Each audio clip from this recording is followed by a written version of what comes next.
It's the Benz Brunani womanist. Baby boys, baby girls, you need to hear this. Sit down, receive this realness. Make sure your cup's ready for the tea. We are go sip it, yo. Hard time scrolling for your long shorts.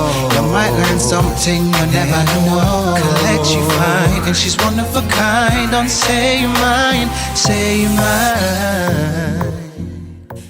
And I love you, oh, and I fling you straws. I love you, I do fling you. No matter what I do, there's always a hating fool. Even when I'm acting cool, they're always... We'll figure it out. You know what? We'll figure it out. I need to think about that one, but I feel like that's a tune, that's a vibe. Kelly Rowland with Nelly, Dilemma. But there's always a dilemma about whether you should fling straws or not. I mean, personally, me, I don't think that there's ever any dilemma. Like, to fling or not to fling, that is the question. That is what Hamlet should have asked when his uncle was moving mad and shagging his mum and killing his father. But, you know, that's for another day. See, if I was teaching English literature, literally that's how I'd approach it. But that's just me. You know, that's just how I see these things. Anyways, it's another Monday. It's a Monday. And it's me, Kelechi, up in a place to be. Yep. Welcome to SYM, officially known as Say Your Mind, unofficially known as What? That's right, Suck Your Mum. I'm just glad to be here, man. Big up all of you who are listening right now. Or watching right now even. If you're watching right now, you'll see my little cute outfit. Yeah. It's what my mum got me from Nigeria. She's back from Nigeria. And she had some outfits sewn for me that are just a bit more pregnancy friendly and they're super cute. And so I've got my little scarf and I've got my little kaftan. And I'm just looking like a baby girl. I'm just looking like a little, you know, cute West African baby girl living my best life. Yeah, she brought me quite a few things back. One I have to report back about because when I went to my midwife appointment, she saw the keloid kind of scar that I have on my tummy from when I had my hernia replacement surgery. And she suggested that I get this oil from Nigeria, like it's specifically from Nigeria. You can't get it from anywhere else. And even in Nigeria, it's super hard to find the oil. I'm not even going to say what the oil is before Peter and all of you vegans come for me. But anyway, so I'm gonna try this oil after the baby's born on my scars, on my keloid scar, and see how that goes. But yeah, my mum's been doing bits, but I'll get into what my mum's been doing and all of that shortly. But yeah, thank you. And thank you for all of the love. Like, I can't even tell you enough. Like, thank you for all of the love. Everyone that's like got me things from my Amazon wish list. Don't worry. Don't be like shocked if you didn't know I had an Amazon wish list, because honestly, I hadn't even put it out there until people were on my case about, you know, asking what I wanted for the baby shower and whatever. So yeah, so I do have an Amazon wish list and I'll put the link in the captions. Should you feel like you want to get the baby a little summer. Most of the things, like pricey things, we haven't put on there, but you know, just, you know, the other bits you can get. But so much of it has been bought already because people have been doing the most, and I'm so thankful for all of that. And as for the tarot, again, thank you so much. Like, the amount of feedback, I've never gotten so much feedback over a tarot reading before. Like, usually you'll send me messages like, oh, I really enjoyed the tarot this week, rare. But last week, so many of you were like, nah, that spoke to me. It was amazing.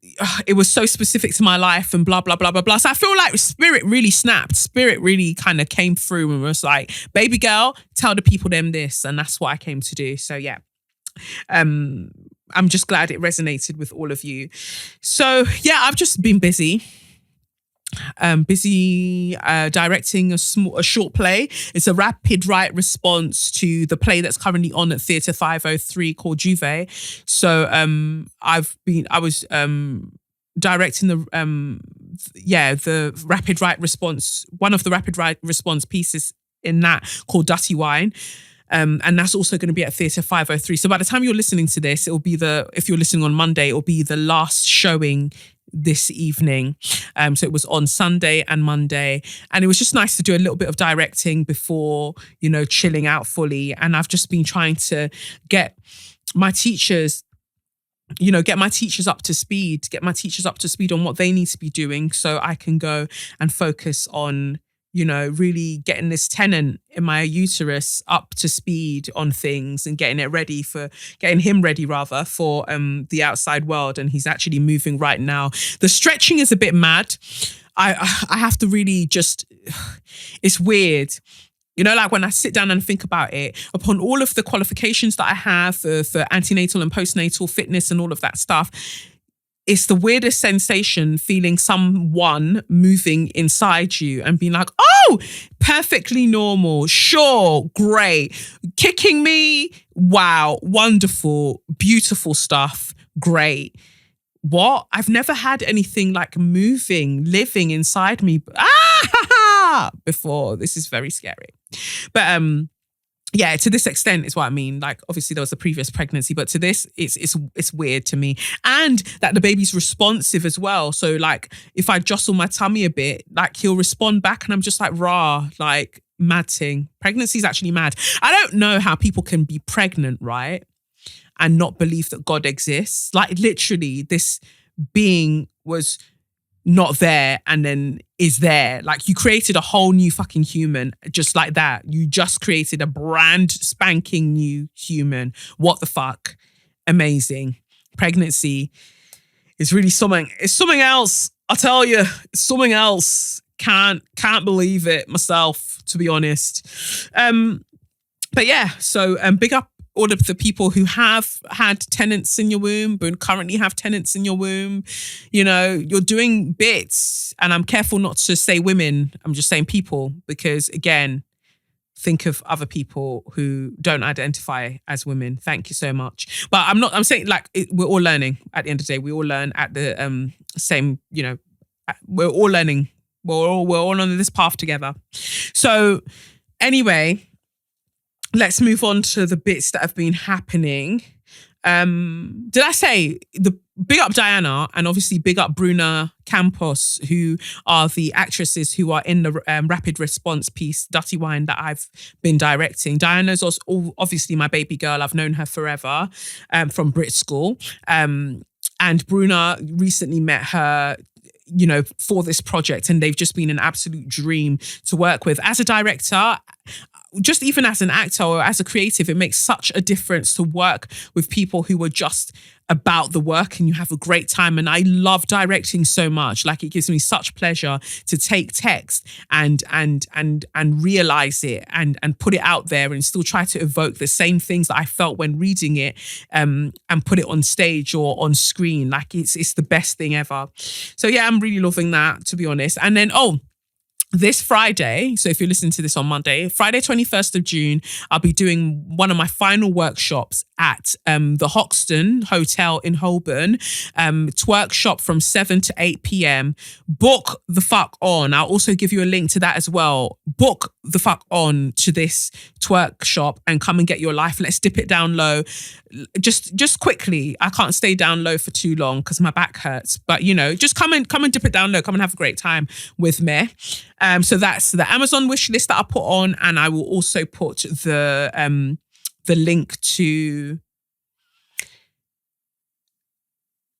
getting you, twerking with me at the Hoxton Holborn, not the Hoxton Hotel in Hoxton, the Hoxton Hotel in Holborn. I know it's confusing. Soz. Anyway, without much ado, let's move on to the tarot this week. It's really, really interesting bits. So let's just get into it.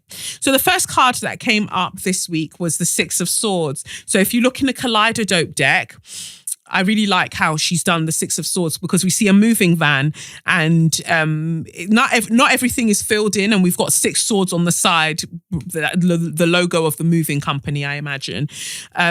So we got Six of Swords. It came out upright. It came out upright because some of you mentally are ready to move on from a situation. You're ready to move on from a situation that it's not even necessarily that it wasn't like serving you per se, but I guess you've just outgrown it, maybe. But it's a mental. You haven't fully moved on. You haven't left. Some of you haven't left the situation yet, or some of you have maybe left the situation, or some of you are still considering it. But mentally, you've checked out. Mentally, you've checked out of this situation. Is where we're at. So even if you haven't done anything with your physical body, mentally, you've checked out of whatever situation it is, whether it's a work-related situation, or whether it's a romantic situation, or whether it's even family. As far as you're concerned, in your mind, you're done, and you've moved on to somewhere else, and you needed to have moved on to somewhere else because it wasn't serving you. Whatever it was, you've outgrown it. And the reason I say that is because then we've got the 10 of Cups. The 10 of Cups comes up in reverse, and the 10 of Cups signifies like family and just everything that you want in terms of emotional fulfillment coming to you. So even if it's not necessarily like having a family or whatever, but everything that you want in terms of emotional fulfillment, this is the highest form of that. And it's taken a lot of hard work to get there. Now, the reason I think it came, that's it upright. The reason I think that it came up in reverse is because you're moving on from this situation because what you were expecting, the fulfillment you were expecting to get from the situation, it didn't quite materialize. Whether it's a work thing, so maybe you've been working somewhere for a long time and you really thought that you were good. There was a chance for progression, there was a chance for growth, and that's not what you got there. You've now mentally checked out of that situation, or you've actually just left that workplace. Same with the relationship. You've probably been doing situationship for the longest time. And actually, we're going to talk about it later, and I'm going to link it up together. But Cassie had to move on from P. Diddy. You can't come and kill yourself to be with someone who's a serial boyfriend. Why? You have to rebuke that spirit of boyfriend eventually. So, so the 10 of Cups situation in reverse is basically you just mentally having checked out because you finally realized that what you were hoping to get from this situation isn't what you are getting from this situation. But the fact that it's 10 of Cups means that you know exactly what it is that you want. It's not even like you're dilly-dallying about it. You know exactly what would make you fulfilled. And you've waited to see whether this job or whether these people will meet that emotional desire within you, and they're not. So then we've got the 8 of Wands, which is it's beautiful because we've got air, water, and then we've got fire. So the 8 of Wands speaks to the fact that now that you've made that decision, Spirit is proud of you. Like, God is so proud of you for being brave enough to make that decision. Now, watch how fast blessings start flying your way. So in the Crystal Banner deck, she's got like racing lanes. So in my mind, I think of Caster Semenya. Caster Semenya comes to my mind because I watched an interview that she gave to, I think it was Sky Sports or maybe it was BBC Sports. I don't know. But she gave an interview the other day and she was saying basically she's so sexy. Like, I just want to take a moment to just say I feel like I've got a massive crush on Caster Semenya. But anyway, whatever. Caster Semenya said, here we go.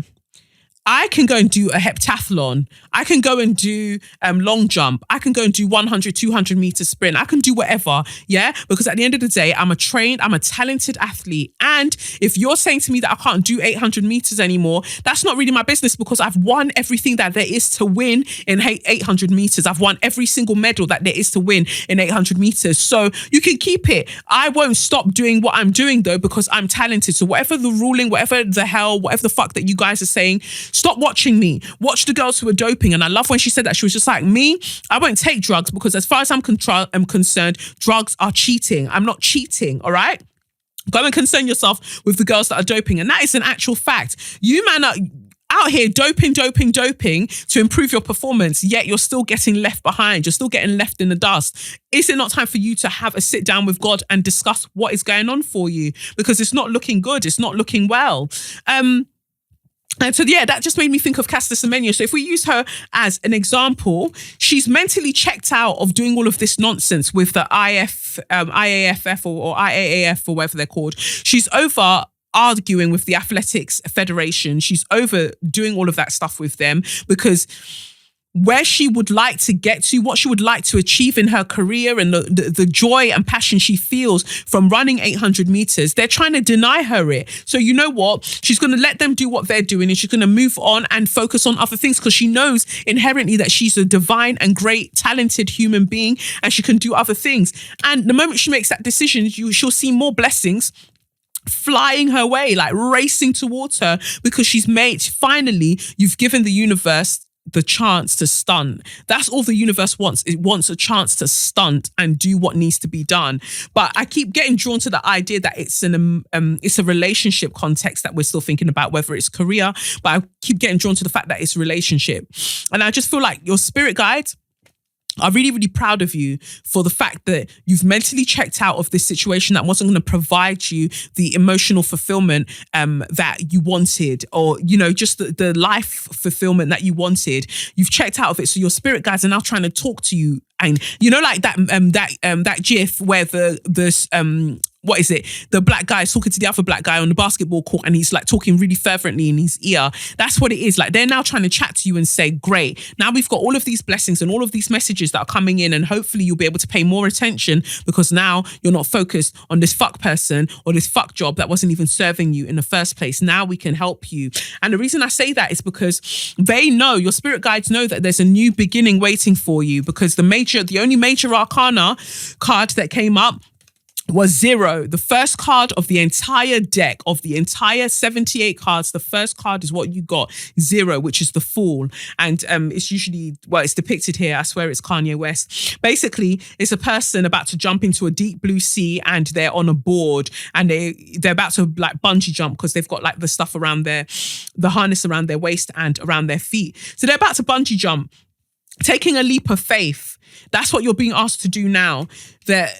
The way that you wanted to do it isn't working out, clearly. The way that you wanted to do it wasn't going to provide you the emotional fulfillment that you'd hoped for. Now that you've realized and you've mentally checked out of that situation, or you've left that situation, the spirit guides are now trying to talk to you a lot to say, okay, now that you've left, can we now take the lead? Can we now show you where you need to go? Because there's a new beginning, an amazing beginning waiting for you here that is scary, and it does require a leap of faith, but it's going to be so much more beneficial for you, and you're going to have the time of your life. There's a whole new adventure waiting for you. So if we look at the fact that the first card is moving on, you're moving on towards new beginnings. You're going from the 6 of Swords, of moving on from disappointment, or just deciding that, you know, there's something else that you know that is better for you. You're moving on from that straight into amazing new beginnings that, yeah, you don't know where it's going to take you, but that's part of the fun of it, not knowing where you're going to go. But big up yourself for recognizing when something wasn't serving you and making the decision to do better for yourself. For some of you haven't made the decision yet. Some of you are still like on the fence. You know that you've mentally checked out, but you're still like, let me wait. And if it's in a relationship context, some of you are like, you know what? I've mentally checked out of this relationship, but I'm not really going to like call it quits or end it definitely until I meet someone else. And Spirit's like, no, you can't do that. You've literally got to let go. You've got to let go completely. There can't be any confusion. You've got to wear your big girl and big boy and panties, put it on and let go. And that's the only way that you're going to get the blessings and the new beginnings that you deserve. You can't keep holding on to the past while wanting to move on to the future. It doesn't work like that. And then when I looked at the Marcella Kroll deck, the card that came up was Full Moon. Circle, again, 0. So the Full card is 0 in the deck. And then the Full Moon card by Marcella Kroll is just a big circle to depict the full moon. And it says here, a ceremony, culmination or completion of a cycle in time. There is magic here. The full moon has the power to magnify your dreams. It can also take away anything not in alignment with them. Be open to the magic and the wonders of all things. Meditate or perform a ritual on the full moon to draw more of her powerful feminine receptive energy into your life projects and rituals. And it says here, the full moon is a powerful time for harvesting, creating magic and worshipping the divine feminine, a beautiful and unique part of our solar system. The moon affects the tides of the ocean and has been worshipped by many ancient cultures. So there you have it. But notice how it said there, it can also take away anything not in alignment with your dreams, with your magic. It's a completion of a cycle in time. So just because something is ending, doesn't mean that you wasted your time. There is a lesson in everything. There is a lesson in everything. So when people talk about, oh, I wasted my time with that person, I don't necessarily think you wasted your time with that person. There was obviously a karmic lesson. There was obviously something for you to learn there that you couldn't move on until you'd learned it. And now you've learned it, you're going on. You know, again, just because you didn't get the emotional fulfillment that you wanted from the thing, so now you've mentally checked out, doesn't mean that overall the whole experience was useless. No, because it actually taught you the power of recognizing when something isn't for you. And for a lot of you, maybe you weren't doing that before. Maybe you couldn't recognize when something wasn't for you before, but now you can. So now when you know better, you have to do better. So now understanding that when something isn't in alignment with your highest good, it has to be removed at some point. No matter how much you've become codependent on it or, you know, attached to it, you have to understand that at some point you need to let go for the beginnings and the blessings that you deserve to be able to make their way over to you. Otherwise, you're blocking them. You're using these people as a shield to block you from your own blessings. Put the shield down and let your blessings assault you. Let your blessings beat you up. Okay? That's what I would say. And then the last card from the Say Your Mind affirmation card deck is, it says here, blessings continue to slide in the DMs of my higher consciousness. As you're reading this, your higher self is welcoming blessings that will serve you in the biggest ways. And that's it. You know, like all of these cards, they just come out one by one. And then I just put the message together based on my intuition, and everything has flowed like together so beautifully. Blessings are trying to make their way into your DMs, but you're not looking in your DMs at the moment. Remember, because I said that the 8 of Wands came up, and that usually depicts messages from like higher powers trying to make their way over to you in terms of your spirit guides and God generally. So messages are trying to make their way over to you fast. You know, messages, blessings are trying to get to you fast, but you're not checking your DMs. You're not checking it because it's like, oh no, sorry, I've already got someone. Yeah, I've got a man. Yeah, I'm not looking in my DMs. But that's where your blessings are. So drop the guy, unfriend the guy, or unfriend the girl, or just unfriend them, whether it's the job, unfriend them, and start looking in your DMs and see what's there for you, your spiritual DMs. I don't know what's actually in your physical DMs, but you know, start looking, because your blessings are there, and there's blessings that are waiting to come into your life in a major way, but you have to make space for them. Imagine if, like, I don't know, because I just recently got a brand new sofa. It's gold velvet. It's beautiful. I had to put it together. It's so cute. But for me to put this gold velvet, beautiful sofa into my flat, I had to dismantle the old corner piece from IKEA. I'm saying old, it was only 4 years. But I had to dismantle the old corner piece from IKEA. Both of them could not fit into my space. And one of them needed to go because it wasn't even comfortable to lie down on anymore, because both of them are sofa beds, in case we have guests. But the IKEA one wasn't even comfortable to lie down on anymore. We'd moved it about all over the place from our previous flat to this one and whatever. So we just wanted a new one, and they wouldn't even have looked right together. So one had to go for me to make space for the new one. And now suddenly the whole flat looks completely different. It's got a whole different vibe because this is the new thing. This is the thing that needs to be there now. So make space for the new thing is what you're being asked to do. So that's my tarot bit for this week. I'm really loving the vibe. I think it's gotten not easier, but more rich, letting all the cards that want to fly out just fly out and reading it that way rather than just picking one card and talking about one card for the week. So I'm liking this setup a lot more, but let me know what you think. So that's hashtag Say Your Mind, or tag me at Say Your Mind Pod. Hashtag Say Your Mind Pod, and let me know what you're thinking about what has been shared here today. So then let's move on to Share Your Magnificence. So Share Your Magnificence this week, I've got to big up my baby boys, Nathan, Brian, and Dapo Adeola. They've just published their book called Look Up, and it's been published by Penguin. It's so pretty. I'm so proud of you both, Nathan and Dapo. Big up yourselves. Like, this is wonderful. The story is about a little girl called Rocket, black girl. She's a stargazer extraordinaire. She's on a mission to show everyone a spectacular sight. When you dream big, anything can happen. Do you hear that? Just like we said in the tarot. You gotta dream big, because when it happens, it's gonna happen real quick. Jasmine Sullivan, that is such a bar, and I always remind myself of that. I've got to dream big because when it happens, it's going to happen real quick. You'll be so surprised how your life can switch around in the best way within a moment. You've got to be prepared and you've got to dream big for it.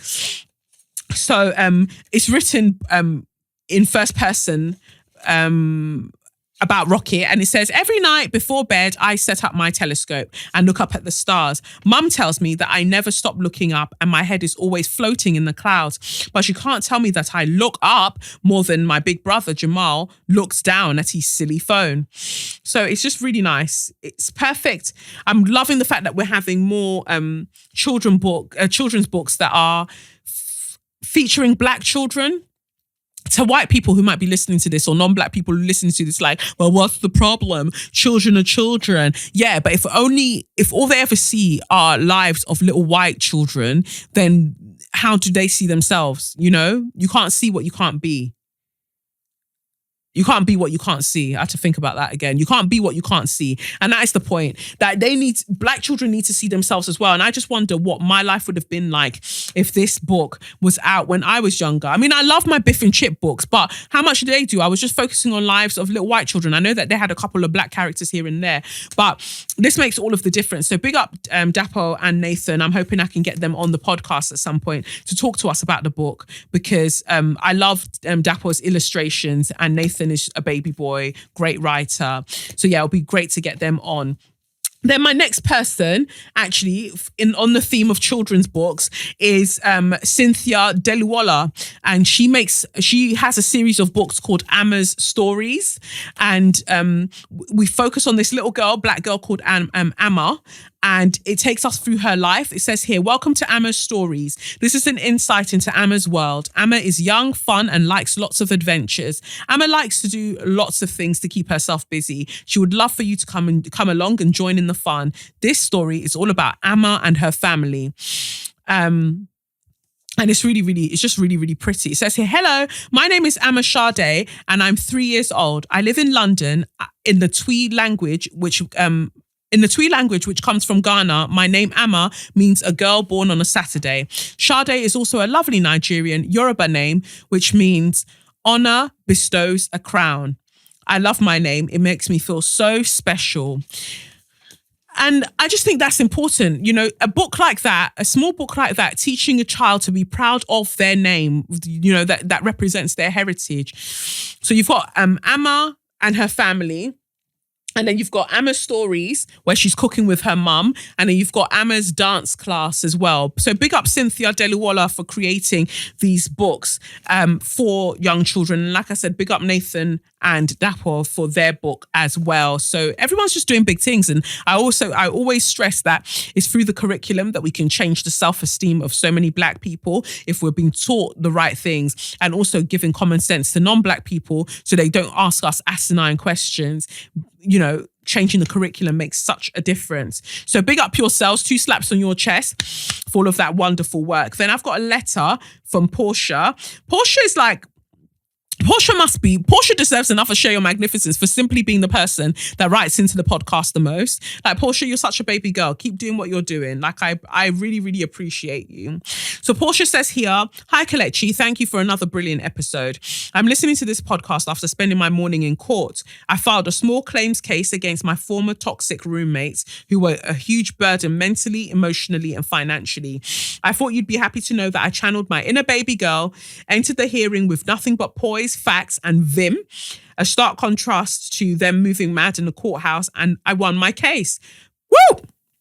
For Share Your Magnificence, I'd like to nominate my talent agent, Sheba Williams, and manager, Michael Battle. As a Black queer actress who also writes and filmmakes, it can be tough to navigate the ever-changing politics of the industry. Being British means I'm often subjected to the ashy beliefs shared by the likes of Spike Lee and Samuel L. Jackson. I don't know who has time for those dinosaurs, to be honest. But anyway, regardless, Michael and Sheba have gone out of their way to make sure I get seen for complex and nuanced roles that interrogate the human experience. Roles that just happen just so happen to be for Black queer women. They are both African American and remind me of my value in this industry as a Black Brit, despite the ongoing diaspora wars that try to minimize it. I've gone out for everything from a gamer to a lawyer because of them. I have booked work on 2 Marvel TV shows. Wow. The most recent playing a Black British engineer in Agents of S.H.I.E.L.D. Get your fucking life, Portia. Get it. Yes, Portia. Get all of the things. Secure the bag. The bag is secured. Well done. Anyway, while my acting experiences are not always perfect, I know I would not be where I was today without their guidance.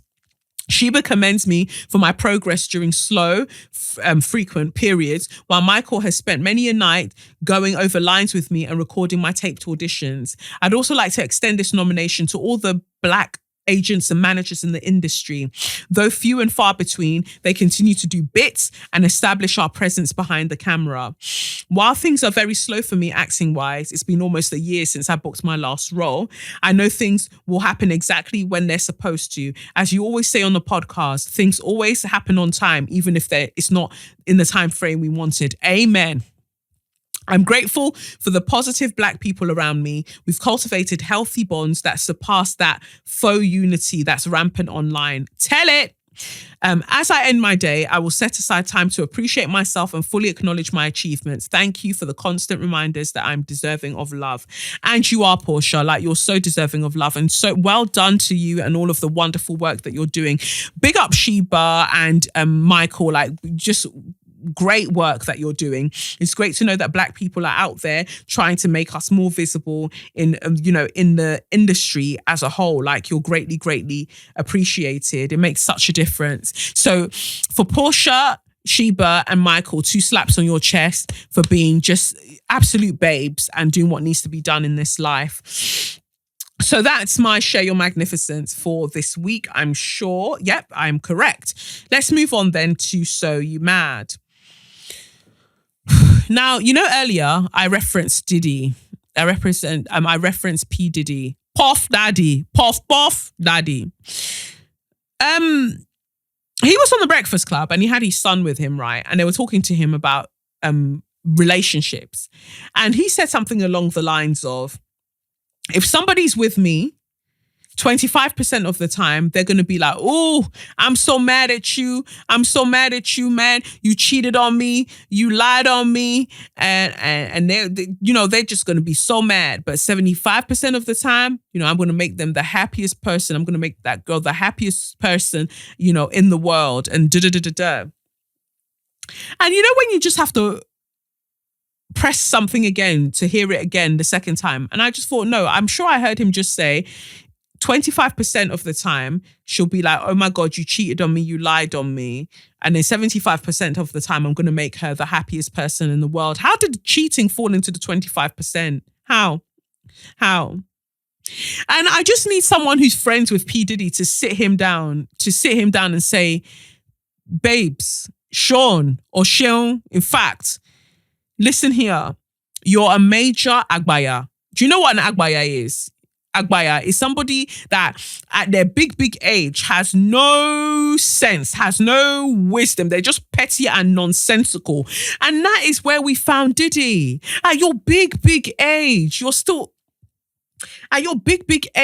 minimizing the impact of cheating on someone. Talking about, 25% of the time. As if the money that you make and the boat parties and all white parties that you take them to will make up for the fact that every time you keep disgracing and betraying them. Are you mad?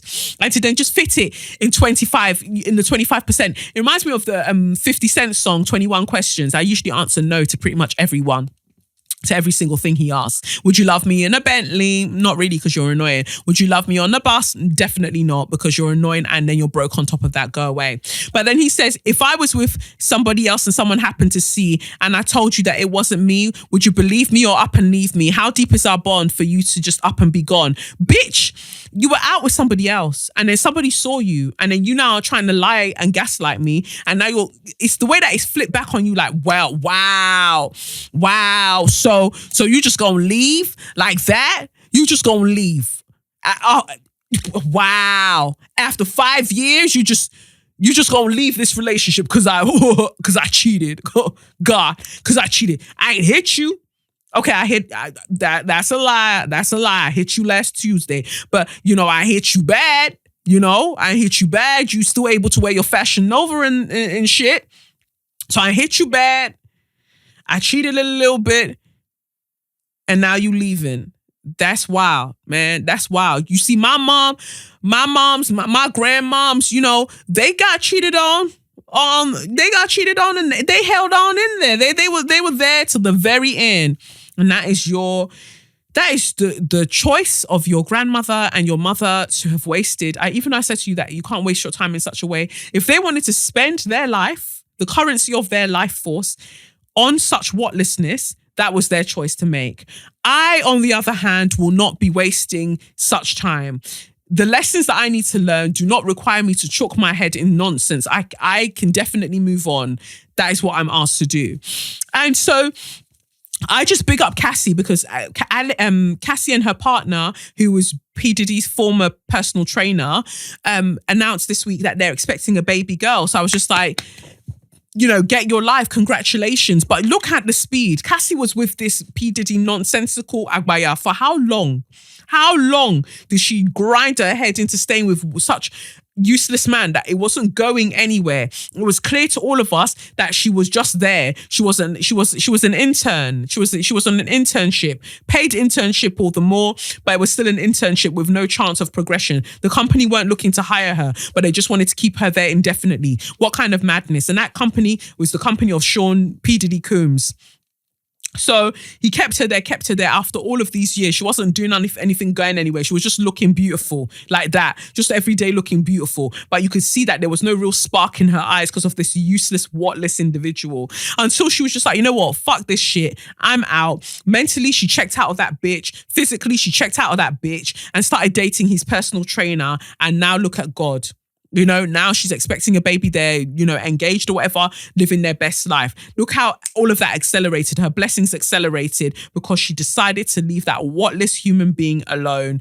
And he's there talking about his ex-wife, Kim, and all of that stuff and how sad it is that she's passed away. And I know a lot of people were like, oh, well, he can't be held accountable for that and da-da-da-da. But no, don't call my name, my G. Don't call my name after I've died to be like, oh, I should have treated her better. I should have been different. I should have loved her the way she needed to be loved and deserved to be loved when she was alive. Don't call my name. We're not brethrens anymore. We're not brethrens, and we'll go into different places when we leave this physical plane. Don't call my fucking name. That's how I see it. And so therefore it shows us that it's a pattern. He has a pattern of undervaluing the people in his life, most especially the women in his life, until they have to go on and do something else. He's a waste of time. He's a waste of time. I know that I just said that there's no such thing as a waste of time, but P. Diddy is a waste of time. So congratulations to Cassie for moving on with her life and going to and get the 10 of cups that she deserves. That 10 of cups, that family she wants, that love she wants, turn the right way up. She was off to go and get that and not waste time with any of this nonsense. And that's why I thought, that's actually relevant how the cards came out. Remove anything that's not in alignment with your highest good. And that's what she did. By removing herself from P. Diddy, she now aligned herself with what would be better for her or better than this, And just hearing that 25% of the time, I might cheat on you, I might lie on you, I might just basically make you feel like you're crazy. But 75% of the time I'm nice to you. And this is a problem. This is a problem that men in society seem to think that this breakdown, these proportions are fair. They're not fair because those 25, that what you call 25% is actually a lie. It's pretty much 90% of the relationship. That's how it will feel. But because you've been socialized into believing that you have endless value within a relationship, you feel like no matter what you do, it can be minimized to not being such a big deal because, hey, at least they still have the massive prize that is you. What is you even? What are you? Who even are you that anyone should be holding you and being like, gang, come and look at my husband. Come and, he will never be your husband. He'll be your boyfriend. Come and look at my boyfriend. Come and look. Fuck off. Nobody needs to waste their time in such a way. So I just watched that and I just saw P. Diddy's son sitting in the background. Even he was listening to it like, bitch, what? Like, what? It's wild. And I just feel like men generally need to do better. It's not something for someone to just easily look over. Like, oh yeah, I cheated on her, but she's a ride or die. I'm not riding and I'm definitely not dying. You need to understand that from now. Thank you so much. Anyway, moving on to the next So You Mad. Candace Owens. She's a black woman who supports Trump, Republican. She's basically like Omarosa 2.0, an American. I saw a video clip of her on Twitter talking about, a letter came in from a woman who said, you know what, I've been a feminist for all of my life and now I'm single and I'm alone and it's past the age for me to have children and I really regret choosing feminism. And Candace was saying, you know what, I felt my heart broke when I read that she said that, because women, feminists like Chelsea Handler, feminists like Lena Dunham, Miley Cyrus, that's when I laughed. She's like, all of these women are teaching other women that you don't need a man, you don't need anybody. Feminism is what's breaking us down and ruining our families. We need to step away from it. The first thing I just want Candace Owens to think about is getting a new hairdresser. I really believe that she's one of those black women that refuse to accept that she's black, so she'll insist on going to a white hairdresser. And so every time they're fucking up her hair because they have no clue what to do with it, but she just will not bring herself to interact with black people. So these times they're sizzling her scalp, but she refuses. She will still go there. She looks like a fucking scarecrow whenever I see her. It's like, how are you looking so raggedy? But you know why you're looking raggedy? Because that life force that comes from just being in alignment with what is truly right in the universe is lost on you. So of course you're just going to look like you've been dragged through a hedge backwards, and that's what she usually looks like. And it's funny to me that Chelsea Handler and Lena Dunham and Miley are the ones that she mentioned as feminists. She didn't actually mention any American woman or any white American feminist who's actually out here, at the forefront of everything. She was just choosing everyday people to just place the blame on. Let me just explain first and foremost, for everyone who might be struggling with this, if you need this to play this to your dad, your mum, your boyfriend, whatever, on this occasion, I give you permission to play it to them so I can just explain one thing. Hey, mum, dad, whoever, boyfriend, husband, whoever. I just wanted to explain one thing to you. Hi, my name is Kelechi. I don't know if you've met me before, but you're going to meet me today. Feminism is not the problem. White feminism, yes, definitely has a lot of violent traits. But if we're talking about feminism as a whole, women and just want to be treated with equitably, not even equally, equitably, in a way that we deserve, that reflects the kind of disparities that we find in society generally. Nobody's saying that because of feminism, your wife is going to come home and beat you with a belt. Nobody's saying that because of feminism, your wife will now no longer cook for you, or when you ask her to cook, she'll take out a belt and beat you. Nobody's going to beat you, because I think that that's what most of you are so scared about. You're scared of women beating you, but the way that you've beaten them throughout the centuries, you're scared of being beaten in the same way. So that's why one of your major fears is like, oh, she's going to the gym to build weight, so she's going to come home and beat me. Well, if that's your deepest rooted fear, it says a lot about what you do to other people, doesn't it? Doesn't it? There we go. But I just want you to know that feminism, regardless of all of the issues that it might have, it's not your issue. The issues in-house are not your issue. What you're worried about is giving up the things that are your privileges. That's what you're scared of giving up. When you deny feminism, you're denying so many other things. You're just, for me, generally, you're just denying the divine feminine. You're denying so many things and also propagating certain things. You're allowing for violence. You're basically allowing for misogyny and misogynoir in all of its complexities to just spew out everywhere, and we're tired of it. Feminism is not the reason that you are 55 and alone. So many other things I think happen. Maybe you're a dickhead. Maybe that's why you're 55 and alone. Maybe you're a dickhead. And if not, maybe there just wasn't a boo out there right now who deserves how great you are. Because I think that what does happen with feminism, and the more that you find the vocabulary for the injustice that you see based on sex, and gender and all of them things there in society, once you find the words for it, what you actually realize is that there aren't many people out there that you can date, man or woman, or whoever, or non-binary. It's hard to find someone to date because generally speaking, people are just shit. And I find that the more that you learn about feminism, the more that you learn about the different things that build up your self-esteem, there are certain things that you'll no longer stand for and you've checked out from. And this is what I'm saying about the Six of Swords card. When you know better, you do better. Suddenly, all the things that you were able to put up with when you were, 21 or 19 or 17, suddenly you can't put up with the same shit anymore because you know that you've grown and you know that you deserve better. And the things that you want, if someone isn't going to meet you where you're at, and you're not even all the way up there, you're trying to meet them in the middle. If they're not going to meet you where you're at, then why are you trying to settle for them? I didn't get put on this earth to settle for anything. I'm really sorry. That is not my portion in this life. God did not ask me to settle. God said, go forth and stunt on these hoes. And that is what I will do in Jesus' name. I'll just have to go out there and be the best me that I can be and be the best baby girl that I can be in this baby world. And I find that when women don't have feminism, and they don't have these things, or any form of theory and praxis that builds up their self-esteem, that's how they end up settling for shit. Look at all of the places that you're being asked to put feminism to the side. Oftentimes you hear it even in church, which is really hilarious to me because I can find numerous instances in the Bible and such where we've seen feminist characters, but in church, they'll be telling you, the man is the head of the house, the man is this, the man is that. Why is he the head? What has he done to be the head? Why is there even a head? Why do we need a hierarchy within the home? Why? Why can it just not be a cohesive ecosystem where it's conducive to all of our self-esteems? Why? Why must it be he must be the head, he must be the leader? Why? Fam, you don't even know where we're going.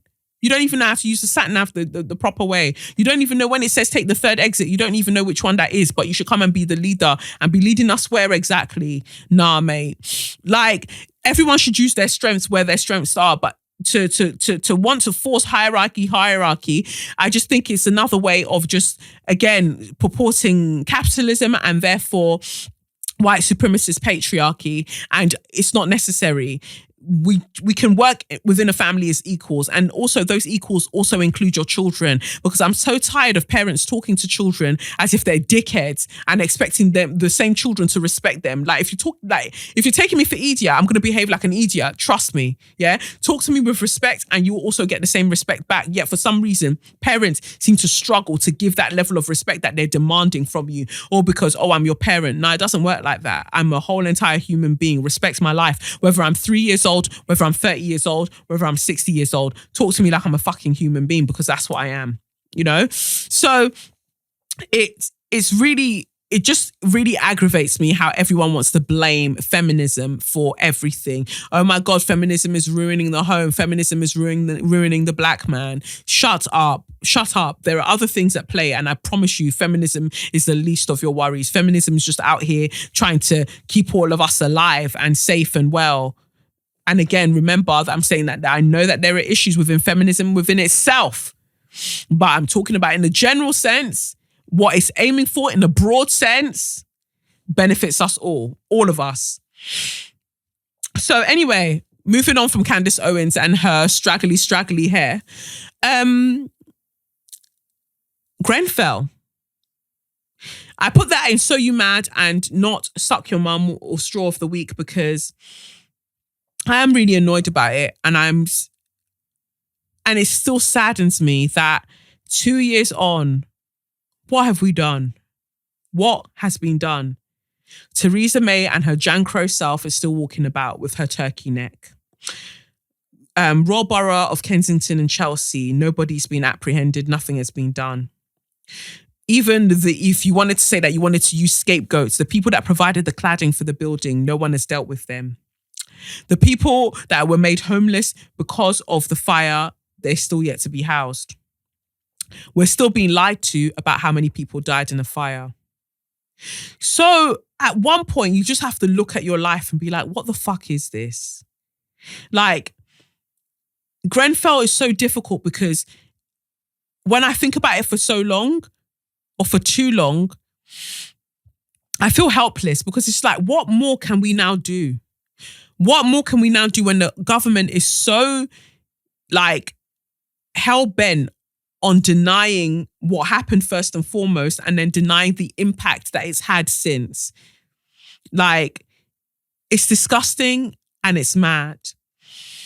More needs to be done. And I think that the reason that more hasn't been done is because we're dealing with the working class and primarily black and brown people who died in that fire. Had it been a fancy apartment block, every year we'd be reminded that, oh my God, feel sorry for Melinda Smith, who died on the 25th floor of this fantastic, fantastic apartment, because Melinda Smith matters more than, I guess, the average person. And I don't know really what to say. Like, I guess Boris is pretty much about to be Prime Minister, Boris Johnson. And just generally the world is mad and everything is mad. But I still have faith, and I still believe that all of this needs to happen so God's light can really, really shine in this world. Like, we have to see the absolute shit of humanity to then understand God's power in all of this, the power of God's love in all of this, because none of it makes sense. Like when you wake up and you deep it and you're like, wow, this society is fucked. And what do we do? Because when you speak up about it, people will try to silence you in numerous ways, and you just don't want to waste your time. Like, for instance, I've been invited on so many podcasts and they want to talk to me about a number of subjects, whether it's from interracial dating to this to that. And while I'm pregnant, I'm just denying everything because really I need to protect my energy. And at the end of the day, I can come and spit all of the facts and all of the truths that I know. But if you're committed to misunderstanding me, that is all you're going to do. And I'm not going to help your viewership. I'm not going to help your listenership by coming and argue with nonsensical people. I'm trying to argue less and love more. So the past couple of days, whenever I see an appeal that I know I've got a bit of money that I can donate to it, I put it towards that. I'm just trying to every time I feel a bit dejected, like what the fuck is going on in the society, I just donate to something just to keep myself feeling like, in some little way, maybe I'm helping. I don't know what else I can do, is what it is. But to all of the families that were affected by the Grenfell fire, I'm just saying that we're still thinking of you. And I know thinking isn't enough. And I just pray that one day we do get justice, because it's actually fucked out here. And like Stormzy says in Vossi Pop, fuck the government and fuck Boris, fuck Theresa May, fuck well, he didn't say all of those names, but I'm just adding it. Fuck Sajid Javid or whatever the fuck he calls himself. Fuck all of them, because they're useless and they're ops and they're enemies of progress. They're literally enemies of our spiritual evolution and our progress, and we can't stand for it. Because if you want to be the best person that you need to be in this life, you need to understand that we can't have the government that we currently have in order to achieve that. Across the world, that's a message for across the world, whether it's Nigeria, whether it's America, everyone needs to do the fuck better. But Grenfell victims and the families and everyone, we're thinking of you, and such a tragedy can never really leave your hearts, but we're just praying that you're soothed in some way to continue striving for, with hope and with love. That's all we can ask for. Then moving on to, now moving on to straw of the week. I've only got one straw of the week, aka suck your mum. And my straw of the week just generally goes out to the media, the mainstream media. I want the mainstream media to suck their mothers dry. Completely dry as a newspaper that they like to print their bullshit on. That's how much I'd love for them to suck their mothers. I definitely believe that we live in a time where people can chew chewing gum and walk at the same time. Definitely. So what I'm about to say is not an overgeneralization or trying to be very reductive of two very different things, but it's just interesting to me how, for instance, we can talk so much about Love Island, these shows that are heavily constructed to purport the same narratives about different people within society, those deemed as attractive and deserving of love, and those who aren't. those who are going to be represented in terms of being attractive and therefore deserving of love, and those who will not be put in those situations to be represented and whatever else. So everyone can give energy to Love Island and things like that. But then we've got the crisis that's happening in Sudan. And I just wonder why the mainstream media, and notice, I'm not coming for the average person. I'm not, you man, enjoy Love Island, enjoy those things, because sometimes you need to have those moments of escapism where you're not worrying about why the world is going to shit. I understand that. I'm talking about the mainstream media who have energy to be showing us pictures of what underwear such and such was wearing, how quickly this person's body came back after they had a baby. This MP that used to be hooked on cocaine or loved a bit of ecstasy, but we're trying to humanize him so he does better in campaigns and elections and things like that. You've got all of the time for that. Fucking when the Notre Dame building burnt, you had every page was picture of a fucking building. But then you've got people who are being denied freedom of speech to express what's happening in their country and the atrocities that's happening in their country. They're being silenced by their country's government, and they're not being allowed on social media, able to use the internet. So yeah, we can say that's why it's been quiet and the mainstream media aren't picking up on it. But that's bullshit, because from when you, man, can go into the deepest regions of, I don't know, fucking Afghanistan or wherever you need to go and get info that you want or intel that you want, you know how to go and do that. You know how to go and get pictures when you want to do those things. But to simply get into an area and report on what's happening there, none of you really want to do. I'm just surprised about the amount of silence around it, and the fact that this is how the world continues while Black people die across the continent of Africa.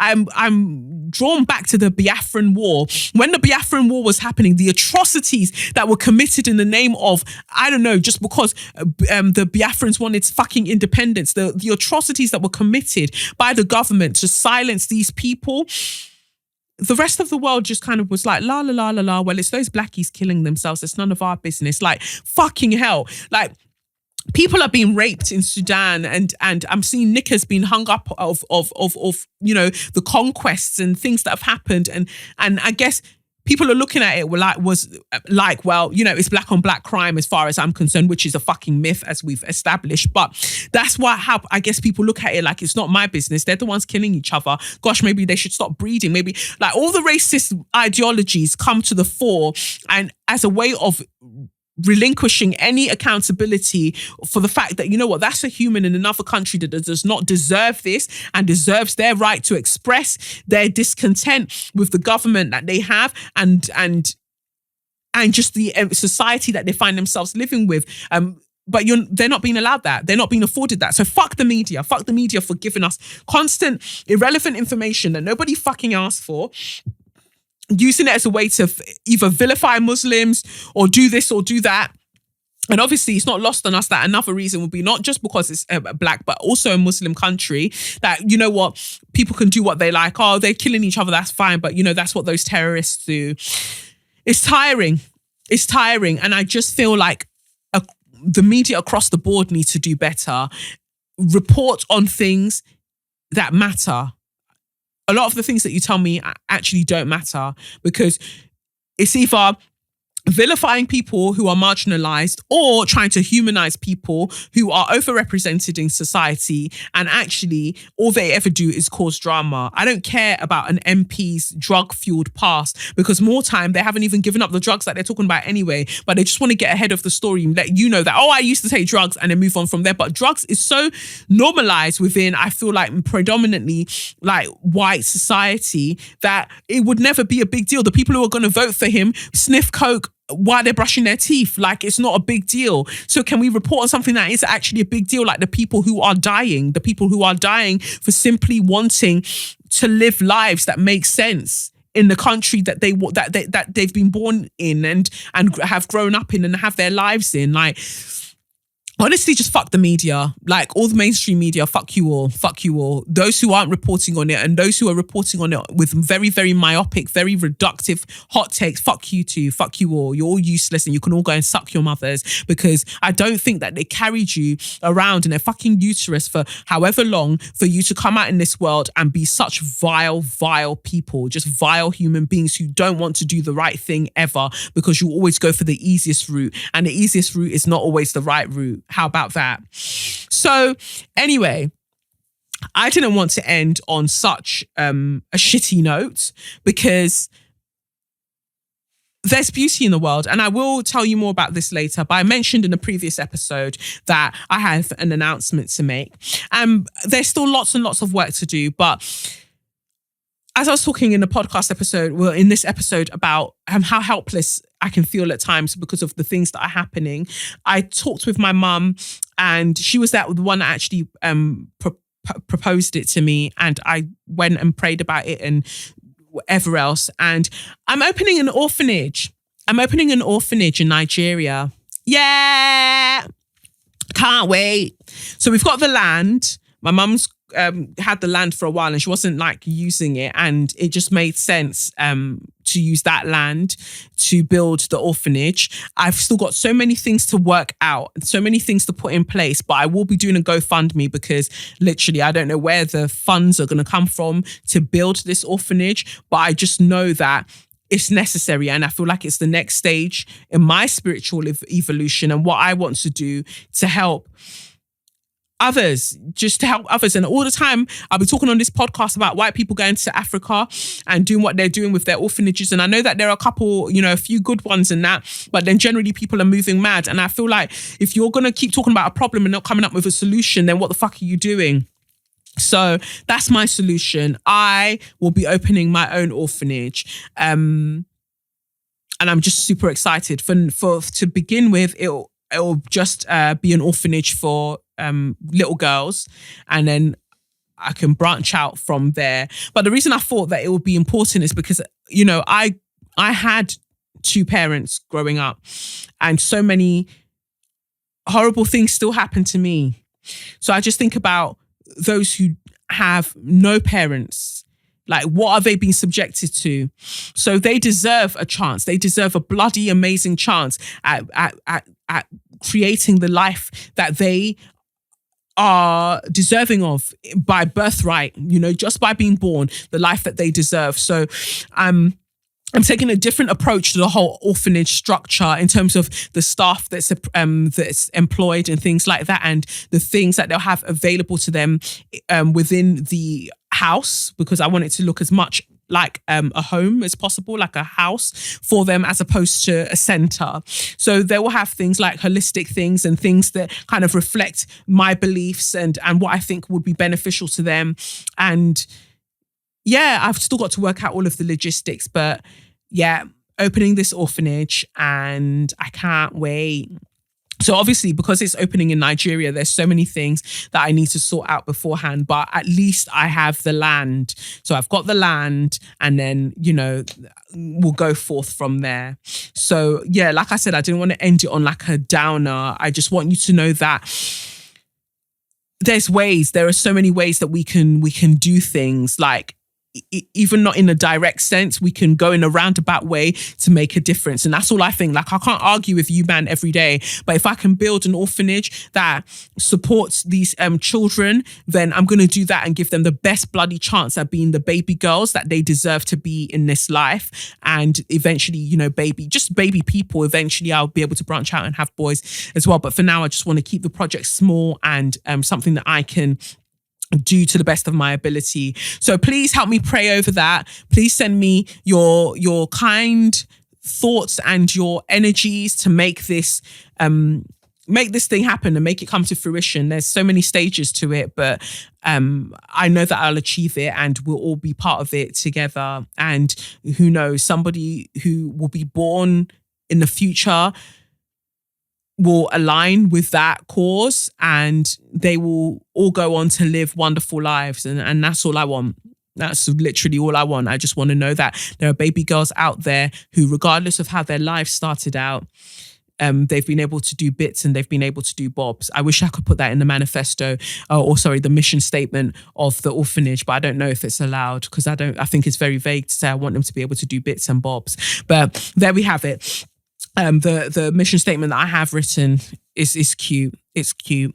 But so we'll just keep doing things, man. We'll keep doing things. It's great to have a pole dance studio and to be helping and supporting women on that journey to reclaiming their bodies and having that and reclaiming their sensuality and sexuality. But on the other end of the scale or the spectrum, I need to be available to those babies and young people who don't need to ever get to the point where they need to reclaim anything because it's stayed with them intact all along and they've been aware of it. You know, that's what I'm aiming for. But we shall see. We shall see. You know, we plan, God laughs, but God really has been blessing me so far with this whole project. But I thought I'd share with you what's going on and I'll keep doing my thing. It's been a few months now trying to sort it out, but I know that we'll get there eventually. And that's it for this week. I have been your baby girl. What have I been? I've been your baby girl. I was going to say your babu girl. I don't know what that is. I've been your baby girl, Kelechi Okafor. And this has been SYM, officially known as Say Your Mind, unofficially known as what? That's right. Suck your mum. So send your letters, please send me your letters. I love reading them to SYM@KelechiOkafor.com and follow me on @Kelechnikov or @SayYourMindPod and definitely get involved in the conversation on #SayYourMindPod. Like, I love to read all of the things that you have to say. And yeah, that's it. Like I said, all the links that I mentioned, I'll make sure that they're in the caption and I'll be catching you soon. I'll probably be bigger by then. But we thank God, just keep blowing up until the baby pops out. Anyway, that's too much information. Anyway, bye. Peace. It's the Benz Brunani womanist, baby boys, baby girls, you need to hear this. If you sit down, receive this realness. Make sure your cup's ready for the tea, we are go sip it, yo. Hard time scrolling for your long throats. You might learn something you never know. Kelechi fine, and she's one of a kind. Don't say your mind, say your mind.